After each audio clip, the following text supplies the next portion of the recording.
అఖిలాండ కోటి బ్రహ్మాండ నాయకుడైనటువంటి కలియుగ ప్రత్యక్ష దైవమైనటువంటి వెంకటేశ్వర స్వామి వారిని ప్రతిరోజు చిలుకూరులో నేను ఆరాధిస్తున్నటువంటి ఆ స్వామివారిని భూలోక వైకుంఠంగా ఎంచుకున్నటువంటి తిరుమల క్షేత్రంలో దర్శించాలని కోరిక మొన్న ఫిబ్రవరి 7వ తారీఖు నాడు నా మీద జరిగినటువంటి భయంకరమైన దాడి నుంచి నన్ను కాపాడినటువంటి ఆ స్వామివారి పాదపద్మాలకి ఒకసారి నమస్కరించాలని మనసులో కలిగింది కాబట్టి ఇవాళ స్వామివారి దర్శనానికి వచ్చాను. అద్భుతమైన ఆశీర్వాదం, స్వామివారి కళ్ళల్లో వాత్సల్యం కనిపించింది, స్వామివారి కళ్ళల్లో అనుగ్రహం కనిపించింది.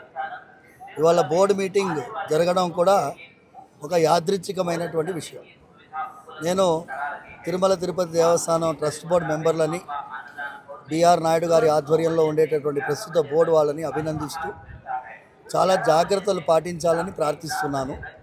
ముఖ్యమైనటువంటిది ఏంటి అంటే ఎన్నో కోర్టు తీర్పుల్లో స్వామివారి యొక్క భక్తులు సమర్పించినటువంటి కానుకలతో వచ్చినటువంటి సొమ్ముని వేరే ఇతర కార్యక్రమాలకి వాడకుండా, ఇప్పుడు రోడ్ల నిర్మాణానికి కానీ వేరే దానికి దేనికి వాడకుండా ఆధ్యాత్మిక విషయాన్ని పెంపొందించే రీతిలో, మన ధర్మరక్షణ కోసం పెంపొందించే రీతిలో వేద ఆశీర్వాదాన్ని, వేద మార్గాన్ని ప్రతిష్టాపన చేసే రీతిలో వాడాలని మనస్ఫూర్తిగా ప్రార్థిస్తున్నాను.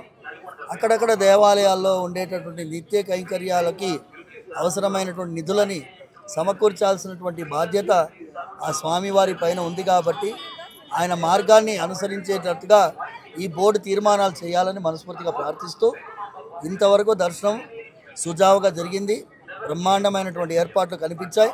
ఇది ఇలాగే కొనసాగించాలని మనస్ఫూర్తిగా ప్రార్థిస్తున్నాను. సర్వే జనా సుఖినో భవంతు, సమస్త సన్మంగళాన్ని పొందుతారు.